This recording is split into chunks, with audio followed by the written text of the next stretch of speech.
Assalamualaikum warahmatullahi wabarakatuh. Apa kabarnya anak-anak semuanya? Alhamdulillah baik ya semuanya. Ibu senang dengarnya, tetap jaga kesehatan.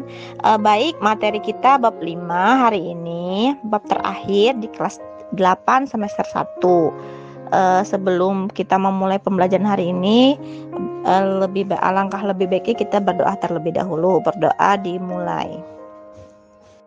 Baik anak-anak, di sini pembahasan kita mengenai pengolahan bahan pangan, serealia, umbi, dan kacang-kacangan menjadi produk pangan setengah jadi. Nah, kalian bisa lihat peta materi yang akan kita pelajari.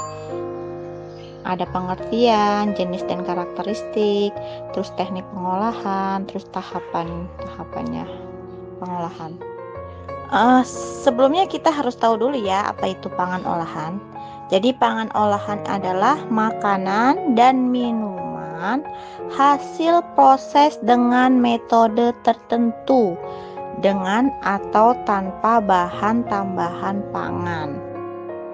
Olahan pangan setengah jadi merupakan produk pangan primer, yaitu mengolah bahan baku pangan dengan proses pengawetan, baik pengawetan secara kimia, fisik maupun mikrobiologi, menjadi aneka ragam olahan pangan setengah jadi sebagai bahan baku pangan. Kalian juga harus tahu apa saja sih sebenarnya keuntungan bahan pangan olahan setengah jadi. Nah, di sini ada keuntungannya. Yang pertama, menjadi bahan baku yang fleksibel untuk industri pengolahan lanjutan. Yang kedua, dapat diperjualbelikan antar daerah dan sebagai komoditas ekspor. Yang ketiga, aman dalam distribusi dari satu tempat ke tempat lainnya. Lalu selanjutnya keuntungannya apa saja? Yang keempat, dapat dikemas dan lebih ringkas. Yang kelima, tahan lama dan lebih kuat dari cuaca dingin atau panas. Ini hanya beberapa keuntungannya ya. Kita akan lihat berbagai jenis olahan pangan setengah jadi dari bahan serealia. Yang pertama itu dari beras. Nah, di sini ada contohnya jenis olahan pangan setengah jadi dari bahan beras.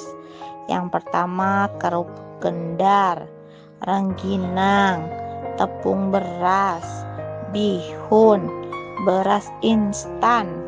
Lalu jagung. Contohnya jagung pipil kering, beras jagung, tepung jagung, jagung instan. Lalu gandum. Contohnya aneka pasta, tepung terigu, kemudian tepung gandum. Lalu sorghum, contohnya biji beras dan tepung. Kalau tadi kita membahas dari bahan serealia, sekarang kita bahas dari bahan umbi. Yang pertama itu ubi jalar. Nah, ada olahan bahan pangan setengah jadi dari ubi jalar. Contohnya pati, gaplek, tepung. Lalu dari singkong atau ubi kayu. Nah, di sini banyak contohnya ya. Salah satunya tepung singkong. Lalu talas, contohnya itu tepung talas. Lalu kentang, contohnya tepung dan kentang beku. Di sini kalian bisa lihat perbedaan dari tepung dan pati. Kita masuk ke teknik pengolahan ya anak-anak.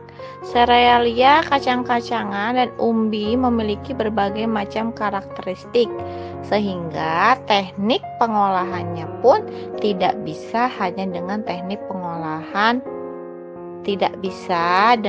pengolahan dasar, tetapi perlu menggunakan teknik pengolahan pengawetan pangan. Di sini ada manfaat pengawetan. Yang pertama itu bahan pangan dapat bertahan lebih lama, bergizi untuk dikonsumsi, dan dapat dikonsumsi kapan saja dan di mana saja. Lalu manfaatnya yang kedua itu menetralkan racun-racun alami yang tidak dikehendaki pada bahan pangan. Kemudian ada metode teknik pengawetan. Ada pengawetan secara fisik, ada pengawetan secara biologis, serta pengawetan secara kimiawi. Sampai di sini anak-anak paham semuanya atau ada yang ingin ditanyakan? Silakan. Baik anak-anak, materi kita untuk hari ini sampai di sini dulu ya. Minggu depan kita lanjutkan kembali. Terima kasih atas perhatiannya semua. Semoga memberikan manfaat. Tetap semangat, tetap jaga kesehatan. Wassalamualaikum warahmatullahi wabarakatuh.